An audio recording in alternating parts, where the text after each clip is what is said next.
سورہ بروج مکی صورت ہے۔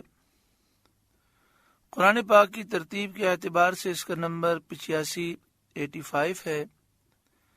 قرآن پاک کے نزول کے اعتبار سے اس کا نمبر 27 ہے۔ اس میں 22 آیات اور 1 رکوع ہے۔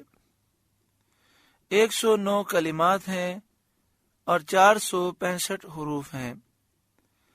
بسم اللہ الرحمن الرحیم، اللہ کے نام سے شروع جو نہایت مہربان رحم والا۔ والسماء ذات البروج، قسم آسمان کی جس میں برج ہیں جن کی تعداد 12 ہے، اور ان میں حکمت الہی کے عجائب نمودار ہیں۔ سورج، چاند اور سیاروں کی سیر ان میں معین اندازے پر ہے جس میں اختلاف نہیں ہوتا۔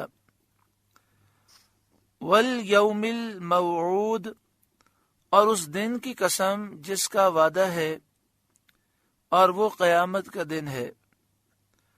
والشاہد، اور اس دن کی قسم جو گواہ ہے، مراد اس سے جمعے کا دن ہے جیسا کہ حدیث شریف میں ہے۔ ومشہود، اور اس دن کی قسم جس میں حاضر ہوتے ہیں، یعنی لوگ حاضر ہوتے ہیں اور فرشتے حاضر ہوتے ہیں۔ اس سے مراد روز عرفہ ہے کہ میدان عرفات میں 9 ذی الحجہ کو پوری دنیا سے حجاج جمع ہوتے ہیں، فرشتے وہاں حاضر ہوتے ہیں اور صالحین کی ارواح حاضر ہوتی ہیں۔ حضرت الیاس، حضرت خضر وہاں پر تشریف لاتے ہیں۔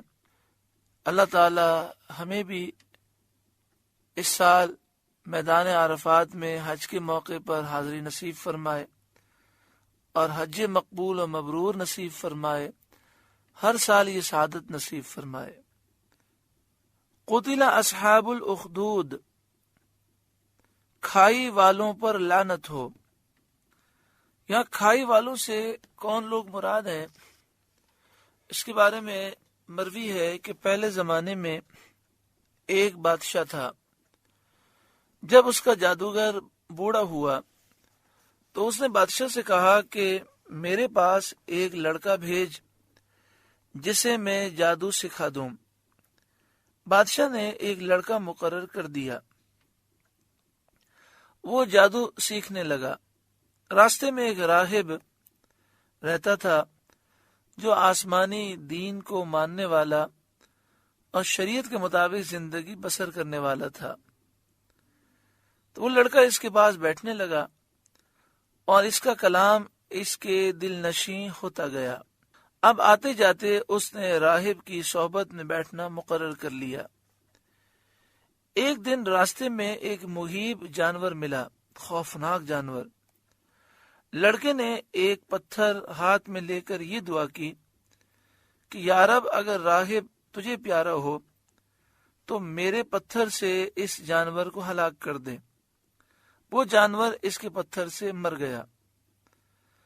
آپ اس جملے پر غور کریں، یا رب اگر راہب تجھے پیارا ہو، تو اس نے اللہ کی بارگاہ میں راہب کا واسطہ پیش کیا۔ اس سے وسیلے اور واسطے کا ثبوت ہوتا ہے۔ اس کے بعد لڑکا مستجاب الدعوات ہوا اور اس کی دعا سے کوڑ، جو زام کے مریض اور اندھے، اچھے ہونے لگے۔ بادشاہ کا ایک مصاحب نابینا ہو گیا تھا، وہ آیا، لڑکے نے دعا کی، وہ اچھا ہو گیا، اللہ تعالیٰ پر ایمان لے آیا اور بادشاہ کے دربار میں پہنچا۔ بادشاہ نے کہا تجھے کس نے اچھا کیا؟ کہا میرے رب نے۔ بادشاہ نے کہا میرے سوا اور بھی کوئی رب ہے؟ یہ کہہ کر اس نے اس پر سختیاں شروع کی، یہاں تک کہ مصاحب نے لڑکے کا پتہ بتایا۔ بادشاہ نے لڑکے پر سختیاں کی تو اس نے راہب کا پتہ بتایا۔ راہب پر سختیاں کی اور اس سے کہا اپنا دین ترک کر۔ اس نے انکار کیا تو اس کے سر پر آلہ رکھ کر جسم کے 2 ٹکڑے کر دیے گئے۔ پھر مصاحب کے سر پر بھی آرا رکھ کر اس نے چلوا دیا، مصاحب بھی شہید ہو گیا۔ پھر لڑکے کو حکم دیا کہ پہاڑ کی چوٹی سے گرا دیا جائے۔ سپاہی اس کو پہاڑ کی چوٹی پہ لے گئے۔ لڑکے نے دعا کی، پہاڑ میں زلزلہ آیا، سب گر کر ہلاک ہو گئے۔ لڑکا صحیح و سلامت چلا آیا۔ بادشاہ نے کہا سپاہی کیا ہوئے، میرے سپاہی کہاں گئے؟ کہا سب کو اللہ نے ہلاک کر دیا۔ بادشاہ نے لڑکے کو سمندر میں غرق کرنے کے لیے بھیجا۔ لڑکے نے دعا کی، کشتی ڈوب گئی، تمام شاہی آدمی فوجی ڈوب گئے۔ لڑکا صحیح و سلامت بادشاہ کے پاس آ گیا۔ بادشاہ نے کہا وہ آدمی کیا ہوئے، ان کا کیا ہوا؟ کہا سب کو اللہ تعالیٰ نے ہلاک کر دیا، اور تو مجھے قتل کر ہی نہیں سکتا جب تک وہ کام نہ کرے جو میں تجھے بتاؤں۔ بادشاہ نے کہا وہ کیا؟ لڑکے نے کہا ایک میدان میں سب لوگوں کو جمع کر اور مجھے کھجور کے خشک تنے پر سولی دے، پھر میرے ترکش سے ایک تیر نکال، اور تیر نکال کر تو یہ کہے بسم اللہ رب الغلام، اس اللہ کے نام سے جو اس لڑکے کا رب ہے، یہ کہہ کر مجھے تیر مار، ایسا کرے گا تو مجھے قتل کر سکے گا۔ بادشاہ نے ایسا ہی کیا۔ تیر لڑکے کی کن پٹی پر لگا، اس نے اپنا ہاتھ اس پر رکھا اور واصل بحق ہو گیا، شہید ہو گیا۔ یہ دیکھ کر تمام لوگ ایمان لے آئے۔ اس سے بادشاہ کو اور زیادہ صدمہ ہوا، اور اس نے خندق کھدوائی، ایک بہت بڑا گڑھا کھدوایا اور اس میں آگ جلوائی، اور حکم دیا جو دین سے نہ پھرے اسے آگ میں ڈال دو۔ لوگ آگ میں ڈالے گئے، یہاں تک کہ ایک عورت آئی، اس کی گود میں بچہ تھا، وہ ذرا رکی، اسے جھجک محسوس ہوئی۔ بچے نے کہا اے ماں صبر کر، نہ جھجک، تو سچے دین پر ہے۔ وہ بچہ اور ماں بھی آگ میں ڈال دیے گئے۔ یہ حدیث صحیح ہے، امام مسلم نے اس کی تخریج کی۔ اس سے اولیاء کی کرامتیں ثابت ہوتی ہیں۔ آیت میں اس واقعے کا ذکر ہے، قتل اصحاب الاخدود، کھائی والوں پر، خندق والوں پر لعنت ہو، النار ذات الوقود، وہ اس بھڑکتی آگ والے، اذ ہم علیہا قعود، جب وہ اس کے کناروں پر بیٹھے تھے، کرسیاں بچھا کر بیٹھے تھے اور مسلمانوں کو آگ میں ڈال رکھے تھے۔ وَهُمْ عَلَى مَا يَفْعَلُونَ بِالْمُؤْمِنِينَ شُهُودٌ، اور وہ خود گواہ ہیں جو کچھ مسلمانوں کے ساتھ کر رہے تھے۔ شاہی لوگ بادشاہ کے پاس آ کر ایک دوسرے کے لیے گواہی دیتے تھے کہ انہوں نے تعمیل حکم میں کوتاہی نہیں کی، ایمانداروں کو آگ میں ڈال دیا۔ مروی ہے کہ جو مومن آگ میں ڈالے گئے، اللہ تعالیٰ نے ان کی آگ میں پڑنے سے پہلے ان کی روحیں قبض فرما کر انہیں نجات دی، اور آگ نے خندق کے کناروں سے باہر نکل کر کنارے پر بیٹھے ہوئے کفار کو جلا دیا۔ اس واقعے میں مومنین کو صبر اور اہل مکہ کی ایذا رسانیوں پر تحمل کرنے کی ترغیب فرمائی گئی۔ کیونکہ یہ سورت مکی ہے تو اس میں مومنین کو اس بات کی تلقین کی گئی کہ مومنین صبر کریں اور کفار مکہ کی ایذا رسانیوں پر تحمل کریں۔ وَهُمْ عَلَى مَا يَفْعَلُونَ بِالْمُؤْمِنِينَ شُهُودٌ، اور وہ خود گواہ ہیں جو کچھ مسلمانوں کے ساتھ کر رہے تھے۔ وَمَا نَقَمُوا مِنْهُمْ إِلَّا أَن يُؤْمِنُوا بِاللَّهِ الْعَزِيزِ الْحَمِيدِ، اور انہیں مسلمانوں کا کیا برا لگا، یہی نہ کہ وہ ایمان لائے اللہ عزت والے سب خوبیوں سراہے پر، الذی لہ ملک السماوات والارض، کہ اسی کے لیے آسمانوں اور زمین کی سلطنت ہے، واللہ علی کل شیء شہید، اور اللہ ہر چیز پر گواہ ہے۔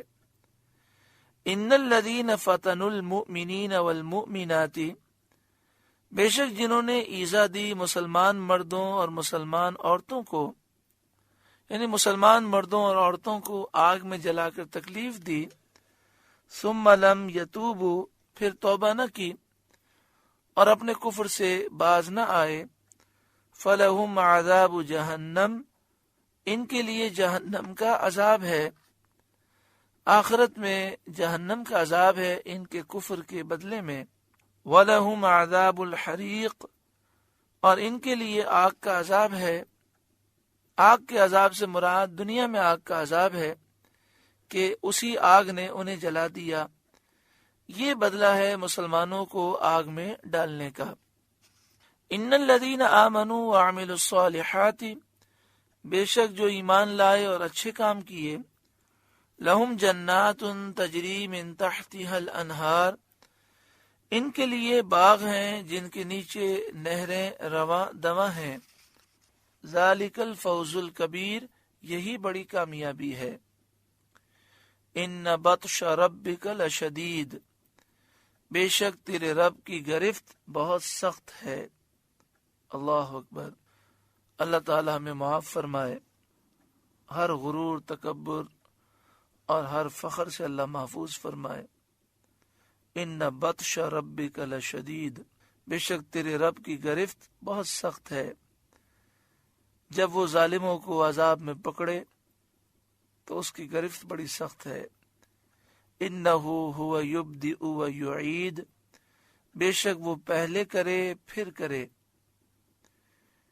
یعنی پہلے دنیا میں پیدا کرتا ہے، پھر قیامت میں اعمال کی جزا دینے کے لیے موت کے بعد دوبارہ وہی زندہ کرے گا۔ وَهُوَ الْغَفُورُ الْوَدُودُ، اور وہی ہے بخشنے والا، اپنے نیک بندوں پر پیارا، اپنے نیک بندوں سے پیار کرنے والا۔ ذو العرش المجید، عزت والے عرش کا مالک۔ فعال لما یرید، ہمیشہ جو چاہے کر لینے والا۔ هل اتاک حدیث الجنود، کیا تمہارے پاس لشکروں کی بات آئی جن کو کافر انبیاء علیہ السلام کے مقابلے میں لائے؟ فرعون و سمود، وہ لشکر کون؟ فرعون اور سمود، جو اپنے کفر کی وجہ سے ہلاک کیے گئے۔ بل الذین کفروا فی تکذیب، بلکہ کافر جھٹلانے میں ہیں، یعنی اے سید عالم صلی اللہ علیہ وآلہ وسلم، آپ کی امت کے کافر جھٹلانے میں ہیں، آپ کو جھٹلاتے ہیں، قرآن پاک کو جھٹلاتے ہیں، جیسا کہ پہلے کافروں کا طریقہ تھا۔ واللہ من ورائہم محیط، اور اللہ ان کے پیچھے سے انہیں گھیرے ہوئے ہے، اس سے انہیں کوئی بچانے والا نہیں۔